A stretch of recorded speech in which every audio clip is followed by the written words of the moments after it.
ಬೇಸಿಗೆಯ ಬಿಸಿಲ ತಾಪಕ್ಕೆ ಕಂಗೆಟ್ಟ ಜನರಿಗೆ ಪ್ರಕೃತಿ ಕೊಟ್ಟಿರುವ ಅದ್ಭುತ ಕೊಡುಗೆ ತಾಳೆಹಣ್ಣು.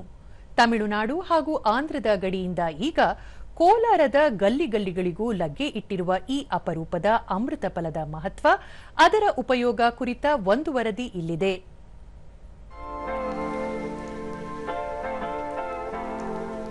ತೆಂಗು ಮತ್ತು ಈಚಲು ಮರಗಳ ಪ್ರಭೇದಕ್ಕೆ ಸೇರಿದ ತಾಳೆ ಮರದ ಹಣ್ಣುಗಳನ್ನು ಆಡುಭಾಷೆಯಲ್ಲಿ ತಾಟಿಲಿಂಗ ಅಥವಾ ತಾಟಿನಿಂಗು ಎಂದು ಕರೆಯಲಾಗುತ್ತದೆ.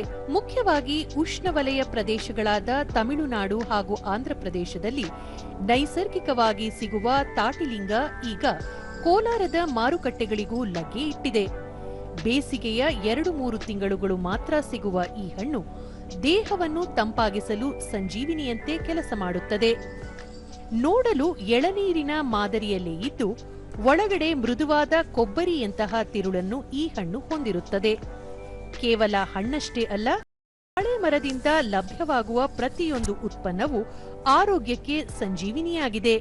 ಹೀಗಾಗಿ ಕೋಲಾರದ ಜನರು ತಾಟಿಲಿಂಗ ಖರೀದಿಗೆ ಮುಗಿಬಿದ್ದಿದ್ದಾರೆ.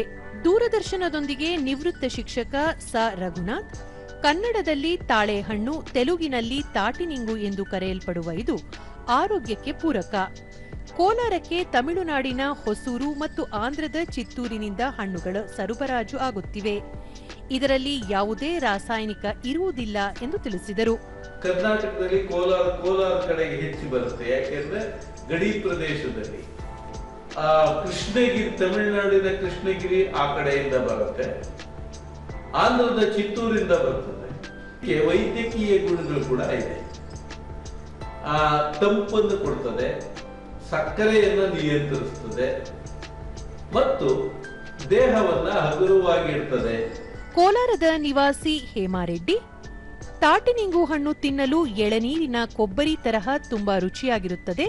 ಇದರ ಜೊತೆಗೆ ಸಕ್ಕರೆಗೆ ಪರ್ಯಾಯವಾಗಿ ಬಳಸುವ ಪೌಷ್ಟಿಕಯುಕ್ತ ತಾಳೆ ಬೆಲ್ಲ ಕೂಡ ಇದರ ಮತ್ತೊಂದು ಪ್ರಮುಖ ಉಪ ಉತ್ಪನ್ನವಾಗಿದೆ ಎಂದು ಮಾಹಿತಿ ನೀಡಿದರು. ಇದನ್ನ ಮಕ್ಕಳಿಂದ ಹಿಡಿದು ಮುದುಕರವರೆಗೂ ಎಲ್ಲರೂ ತಿನ್ಬಹುದು. ಇದರಿಂದ ಈ ತಾಳೆ ಮರದಿಂದ ಇದು ಹೆಂಡನ್ನು ಸಹ ಇಳಿಸ್ತಾರೆ.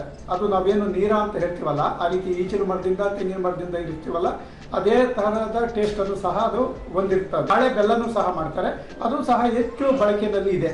ಅದು ಸಹ ಅದು ಔಷಧೀಯ ಗುಣಗಳನ್ನು ಸಹ ಹೊಂದಿದೆ ಅಂತ ಹೇಳ್ತಾರೆ. ಸ್ಥಳೀಯರಾದ ಎಂಆರ್ ಚೇತನ್ ಬಾಬು, ದೇಹದ ಉಷ್ಣಾಂಶವನ್ನು ಕಡಿಮೆ ಮಾಡಿಕೊಳ್ಳಲು ಜನರು ಬೇರೆ ಬೇರೆ ಹಣ್ಣುಗಳನ್ನು ಅವಲಂಬಿಸುತ್ತಾರೆ. ಆದರೆ ಇವತ್ತಿನ ದಿನಗಳಲ್ಲಿ ಹಣ್ಣುಗಳನ್ನು ಮಾಗಿಸಲು ರಾಸಾಯನಿಕ ಬಳಸುವುದರಿಂದ ಅವು ವಿಷಪೂರಿತವಾಗುತ್ತಿವೆ. ಇಂತಹ ಸಮಯದಲ್ಲಿ ತಾಳೆಹಣ್ಣು ಉತ್ತಮ ಆಯ್ಕೆಯಾಗಿದೆ. ಇದು ದೇಹವನ್ನು ತಂಪು ಮಾಡುವುದಷ್ಟೇ ಅಲ್ಲದೆ ಹಲವಾರು ಪೌಷ್ಟಿಕಾಂಶಗಳ ಆಗರವಾಗಿದೆ ಎಂದರು. ಆಂಧ್ರಪ್ರದೇಶ ಮತ್ತು ಬೇರೆ ರಾಜ್ಯಗಳಿಂದ ಬರ್ತಾ ಇರ್ತಕ್ಕಂಥ ಏನು ತಾಳೆ ಹಣ್ಣಿದೆ, ಅಂದ್ರೆ ನಮ್ಮ ಕಡೆ ಎಲ್ಲ ತಾಟ್ಲಿಂಗು ಅಂತ ಹೇಳ್ಬಿಟ್ಟು ಆಡು ಭಾಷೆಯಲ್ಲಿ ಕರೀತಾರೆ. ಈ ಹಣ್ಣು ದೇಹಕ್ಕೆ ತುಂಬಾ ಉಪಯುಕ್ತವಾಗಿರ್ತಕ್ಕಂಥದ್ದು ಹಾಗೂ ದೇಹದ ತಂಪಿಗೆ ಸಾಕಷ್ಟು ಸಹಕಾರಿಯಾಗಿರ್ತಕ್ಕಂಥ ಹಣ್ಣಾಗಿದೆ. ಹಾಗಾಗಿ ಜನ ಇವತ್ತು ಸಾಕಷ್ಟು ಈ ತಾಳೆ ಹಣ್ಣನ್ನ ಮತ್ತೆ ಏನು ತಾಟ್ನಿಂಗ್ ಹಣ್ಣು ಅಂತಾರೆ ಆ ಹಣ್ಣನ್ನ ತಿನ್ನೋದಕ್ಕೆ ಮತ್ತೆ ತೆಗೆದುಕೊಳ್ಳೋದಕ್ಕೆ ಸಾಕಷ್ಟು ಮುಗಿಬಿದ್ದಿರ್ತಕ್ಕಂಥದ್ದು. ಒಟ್ಟಿನಲ್ಲಿ ಯಾವುದೇ ರಾಸಾಯನಿಕಗಳಿಲ್ಲದೆ ಪ್ರಕೃತಿಯ ಮಡಿಲಿನಿಂದ ನೇರವಾಗಿ ಸಿಗುತ್ತಿರುವ ಈ ಅಪರೂಪದ ತಾಟಿನಿಂಗು ಸೂರ್ಯನ ತಾಪಕ್ಕೆ ಕಂಗೆಟ್ಟಿರುವ ಕೋಲಾರದ ಜನತೆಗೆ ನೈಸರ್ಗಿಕ ಸಂಜೀವಿನಿಯಾಗಿ ಮುದ ನೀಡುತ್ತಿರುವುದಂತೂ ಸುಳ್ಳಲ್ಲ.